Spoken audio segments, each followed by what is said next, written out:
Greetings, my brothers and sisters, and welcome to Meaningful Monday. Today, I would like to share your future or your funeral. In John 14:1, the Bible declares that man that is born of a woman is a few days and full of trouble. The Bible goes on to say in Psalm 90:12, so teach us to number our days that we may apply our hearts unto wisdom. One of the most heartbreaking things anyone can be told is that the Zoe, the breath of God that was breathed into God's creation from the foundation of the world, has reached its expiration date. Your future or your funeral. Americans grieved and are yet grieving the passing of U.S. Congressman and Civil Rights Representative John Lewis. Congressman John Lewis was respected as the conscience of the U.S. Congress.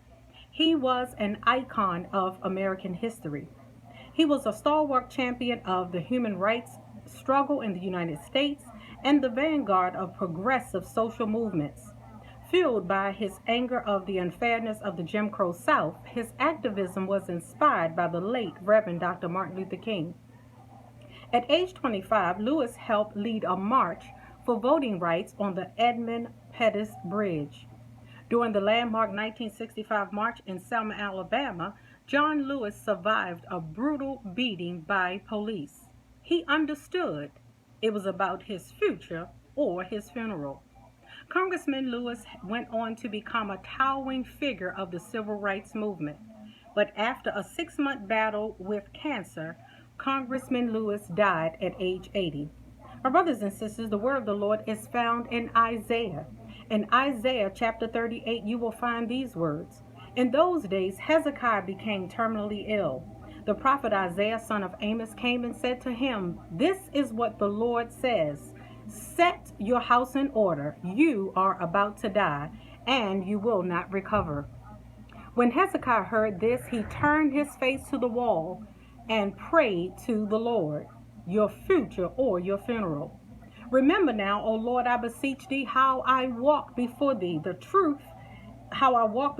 in truth with a whole heart, and have done what is good in thy sight. And Hezekiah wept bitterly. Then this message came to Hezekiah from the Lord. Go back and tell Hezekiah. Tell him this is what the Lord, the God of your ancestor David, says. I have heard your prayer and seen your tears. I will add 15 years to your life. My brothers and sisters, we're in a pivotal time in the world, but this is what I want you to understand. As Americans mourn the death of Congressman John Lewis and the deaths of 150,000 souls from COVID-19, mask wearing has become a topic of great debate. My brothers and sisters, this is about your future or your funeral. Politicians are yet sparring over the topic, and a growing number of scientists are saying states support the idea that masks are a critical tool in curbing the spread of the coronavirus.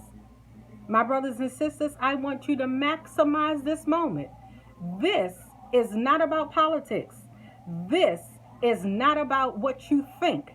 This is about your future or your funeral.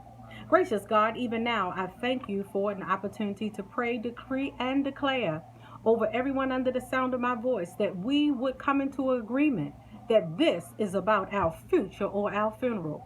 My brothers and sisters, I bind and take authority over all spirits of division and strife and anger and political debates. This is about your future or your funeral. I summon and I decree and I call forth all of the prophets and all of those that are in the prayer, those that have the prayer mantle, to agree with me in prayer that this is not about anything else but your future or your funeral. My brothers and sisters, I don't want to keep you long, but I want you to maximize this moment. Do not get caught up in ideological conversations. Do not get caught up in debates. This is about your future or your funeral.